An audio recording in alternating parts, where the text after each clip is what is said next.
I stood there in my wedding dress, a custom Vera Wang creation that had cost more than my first car, listening as my billionaire fiancé, the man I had loved with my entire heart for 3 long and very beautiful years, whispered Gabriella, instead of my name, Aaliyah, during our vows. 300 of the city's most powerful and most influential guests gasped, a single collective, in very audible sound of a pure, unadulterated shock. But what I did next, ... Nobody, and I mean, nobody saw that coming. This is the story of how I turned the single most humiliating moment of my entire life into my greatest and most satisfying victory. Before I tell you how I so completely and so beautifully flipped the script on a man who had thought that he could play me, you are going to want to hit that subscribe button and ring the notification bell. Trust me, you are going to want to see every single solitary and very delicious twist in this story. And if you stick around until the very end, I have got something very special for every single one of you who makes it through. My name is Aaliyah, and I need you to understand something, right from the very start. I am not the type of a woman who waits for a rescue. I'm a woman who builds her own life from the ground up. I had worked nights to pay for my college education. I had climbed the corporate ladder, one painful and very public, rejection at a time, until I had, through my own very real grit and my own very real talent, become a highly respected marketing executive at the age of just 28. Had earned every single solitary thing that I had. And I was proud of that. So when I had met Preston Williams at that business conference in Atlanta, I wasn't looking for a savior. I was looking for an equal. Preston wasn't just wealthy. Was stupid rich. The kind of a rich where money stops being a series of simple and very understandable numbers, and it starts being a form of a pure, unadulterated power. He owned a tech company that specialized in artificial intelligence. He had properties in 5 different countries, and he drove cars that had cost more than most people's houses. But what had drawn me to him, what had truly and deeply captivated me, wasn't the money. It was the way that he had listened, really, truly listened, when I had talked about my own and very separate ideas.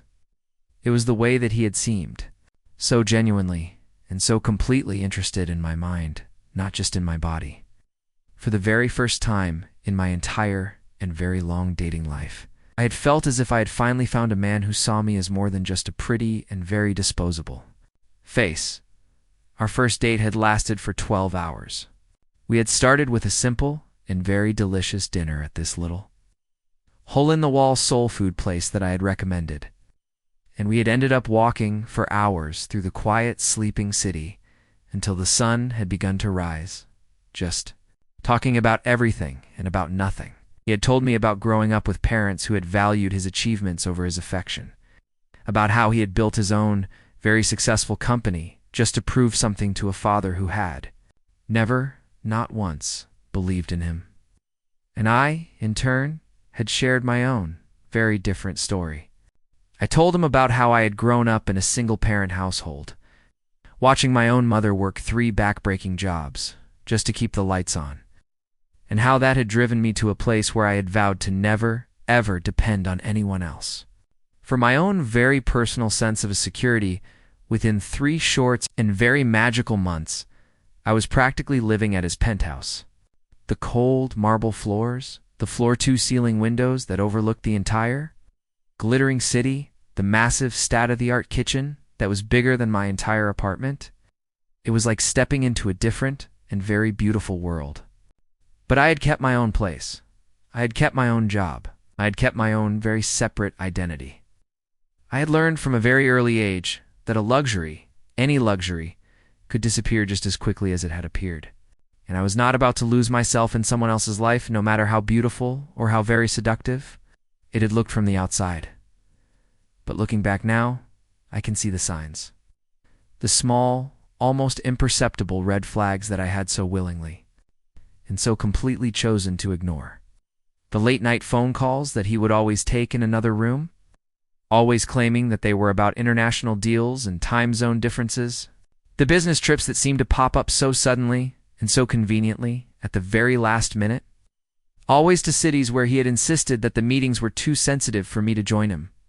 And the way that he would sometimes get this distant, almost haunted look in his eyes, as if he were thinking about something, or someone else entirely.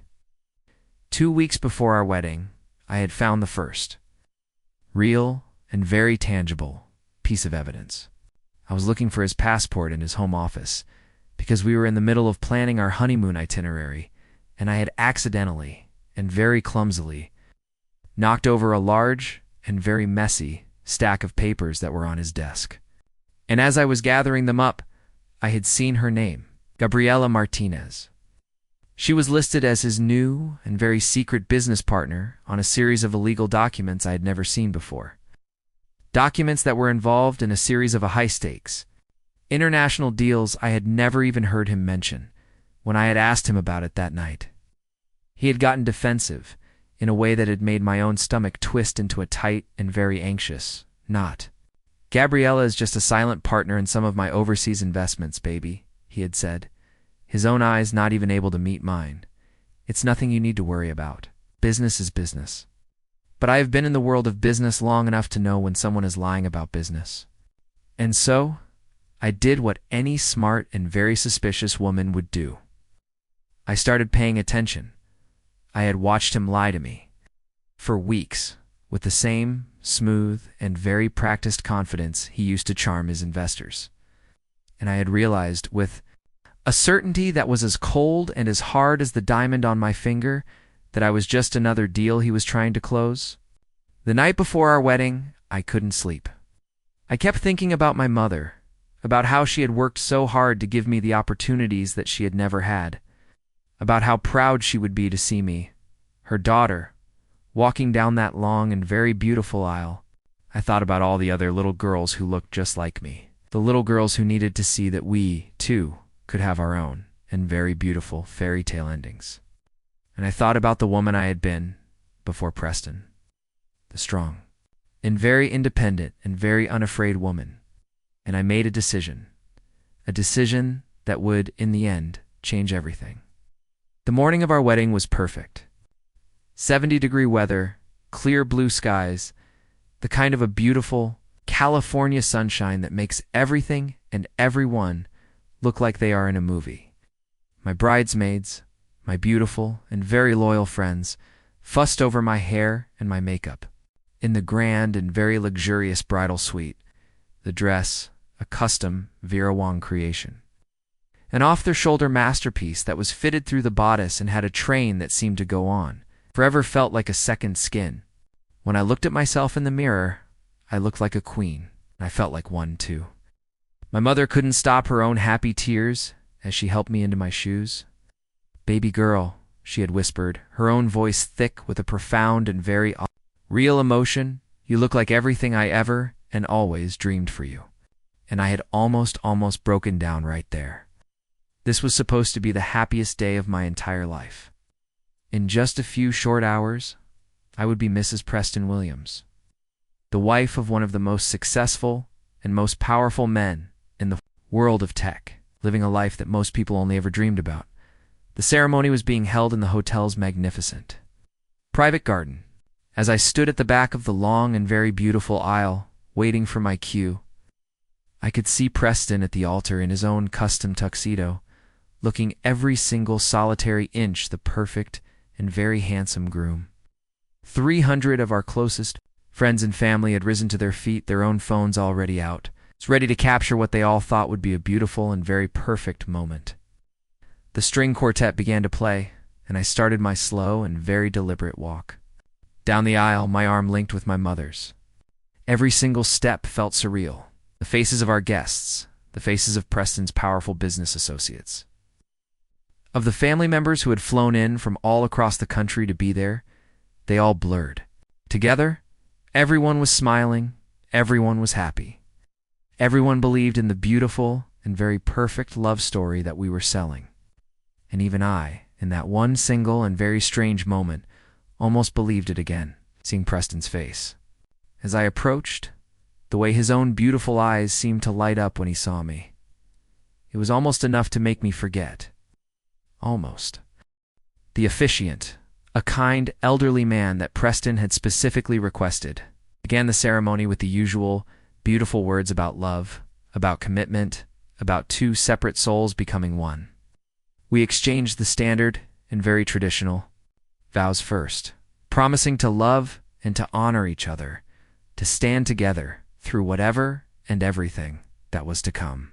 Preston's own voice was steady. It was confident, every single solitary inch the successful, very powerful businessman who had so completely and so masterfully conquered every single challenge he had ever faced. And then it came time. For the personal vows, the words that we had so lovingly and so separately, written for each other, I went first, speaking with a surprising and very real and very painful sincerity from my heart. I spoke of the man I had thought I had found, the partner I had so completely, and so foolishly believed that I was marrying. I talked about how he had made me believe in the power of love again, how he had shown me that a true and very real strength and a deep and very beautiful vulnerability could exist in the same wonderful person. The crowd was silent, hanging on my every single and very heartfelt word, and I could see the tears, the real and very genuine tears, in some of their eyes. Then it was Preston's turn. He started strong, his own voice full of a deep and very real and very powerful emotion. He talked about my intelligence, about my drive, about my beauty. He spoke about how I had so completely and so beautifully changed his life, how I had made him want to be worthy of the incredible and very real love that I was so freely and so completely offering him. But then something small and almost imperceptible shifted. His own hands, which had been so steady just a moment before, now began to shake, just slightly. And he kept glancing, a quick, almost frantic, and very guilty glance, toward the back of the crowd. His own deep voice wavered, just for a fraction of a second, and I saw him swallow hard before he continued. The silence that followed was deafening. 300 people, a sea of wealth and power, gasped almost in perfect, shocked unison. I could hear phones being fumbled as people, our guests, tried to make sure they were recording what had just happened. Preston's handsome, and now very pale, face went completely white as he finally, and with a devastating public clarity, realized what he had just said. The officiant looked confused, his kind, elderly face a mask of a profound and very professional uncertainty, not sure whether he should continue or just stop. And my bridesmaids, who were standing just behind me, made small, sharp sounds of a pure, unadulterated shock and disbelief. But I didn't cry, I didn't run, and I certainly did not collapse in a heap of a public and very pathetic heartbreak. Instead, I felt something I hadn't expected to feel, profound and very cleansing, relief. Because finally the ugly and very secret truth was out in the open. The murmurs started then, a low and very delicious ripple of a pure, unadulterated scandal spreading through the crowd like wildfire. I could see people whispering to each other, pointing, taking new pictures and new videos. This I knew was going to be all over social media within a matter of minutes, and we both knew it. But I wasn't done yet, not even close. I walked over to where the stunned and very confused officiant was standing. I gently, and with a great and very theatrical show of a polite respect, took the microphone from his trembling hands.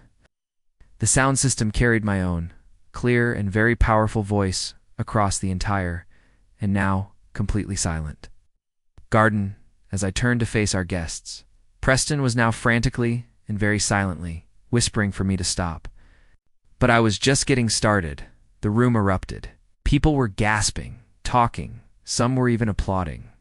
I could see Preston's business associates looking mortified, my own family and friends looking like they wanted to rush the altar and drag me away from this disaster. Now I could have confronted him privately, I continued, my voice staying calm and clear despite the chaos around me. I could have called off the wedding, returned the ring, and disappeared quietly into the night.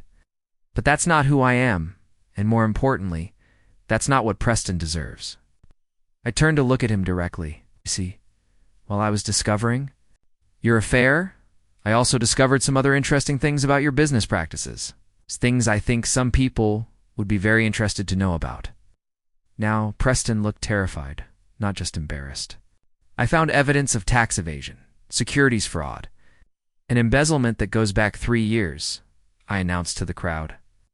I've already turned this evidence over to the SEC and the IRS. I've also been working with a legal team to ensure that the prenup you made me sign is invalid since it was signed under fraudulent pretenses. The garden was in complete chaos now. Preston's family looked horrified. His business associates were pulling out their phones to make urgent calls, and several people were actually applauding me. I could see my mother in the front row, and instead of looking embarrassed or upset, she was smiling with pride. But here's the best part, I said, raising my voice over the commotion. As of this morning, I own 50% of Williams Tech Industries. Turns out, when you lie about your assets and income, during prenup negotiations, those contracts become void. And when you're legally engaged to someone, they're entitled to half of everything you acquire during the engagement period. Preston tried to grab the microphone from me, but I stepped away, still speaking to our guests. So, while Preston thought he was getting a wife who would look pretty at business dinners and give him children to carry on his name, what he's actually getting is a business partner who knows exactly how he's been breaking the law. Oh, and Gabriella, I know you're here. I saw you sneak in during the processional and hide behind the catering tent. You might want to start running because when the feds start investigating Preston's finances, they're going to find all those shell companies you've been helping him hide money in. Sure enough, I saw a figure in a dark dress slip out from behind the catering area and hurry toward the parking lot. The crowd turned to watch her go, and the whole thing felt like something out of a movie. Preston was completely defeated now. Slumped over like someone had let all the air out of him, I looked at him for a long moment. This man I'd thought I loved. This man who'd been planning to betray me on the very day he promised to honor me. Preston, I said gently, the only thing that needs fixing is your relationship with the truth. Oh. And that's between you and your lawyers now. I handed the microphone back to the stunned deficient and turned to address our guests one more time. Thank you all for coming today. I know this wasn't the wedding you expected, but I hope it was educational. The bar is still open, and dinner will still be served. Consider it a celebration of new beginnings. With that, I gathered up my train and walked back down the aisle, my head held high while 300 people watched in stunned silence. My mother and my bridesmaids hurried after me, and I could hear my cousin shouting, "That's how you handle your business." From somewhere in the crowd, the next few hours were a blur of interviews with federal agents, phone calls with lawyers, and social media. Notifications that wouldn't stop. The video of my speech had gone viral within an hour with hashtags like #Aaliyah won and #WeddingJustice trending worldwide. News outlets were calling it the revenge wedding of the century, and women everywhere were sharing their own stories of finding strength in betrayal. 6 months later, I was sitting in what used to be Preston's corner office, now serving as the CEO of what was now called Martinez Williams Tech Industries. Because yes, Gabriella had tried to come back when she realized I was the one with the money now. But that's another story entirely. Preston was facing federal charges for securities fraud and tax evasion. Most of his assets had been frozen or seized, and he was living in a studio apartment, working as a consultant for a company that used to be his competitor. But the best part wasn't his downfall. It was my rise. The company was thriving under my leadership. Our employee satisfaction was at an all-time high, and we just landed the biggest contract in the company's history. I'd hired my mother as our new head of human resources. She was absolutely loving her role in making sure our workplace culture was built on respect and honesty. The wedding dress was donated to a charity that provides formal wear to women entering the workforce. The ring was sold, and the money went to a scholarship fund for young women pursuing careers in business and technology. And me, I was exactly where I belonged, in charge of my own destiny, proving every day that sometimes the best revenge is simply refusing to be anyone's second choice. That day at the altar, Preston thought he was getting away with the perfect crime. Instead, he handed me the perfect opportunity to show the world exactly what I was made of. And honestly, I couldn't have asked for a better wedding gift. That's how you turn betrayal into your biggest blessing. If this story inspired you to never settle for less than you deserve, smash that like button and share this with someone who needs to hear it. What would you have done in my situation? Drop your thoughts in the comments below. If you want more stories about women who refuse to be anyone's second choice, subscribe and hit that notification bell. Remember, you're not just surviving your story, you're writing it.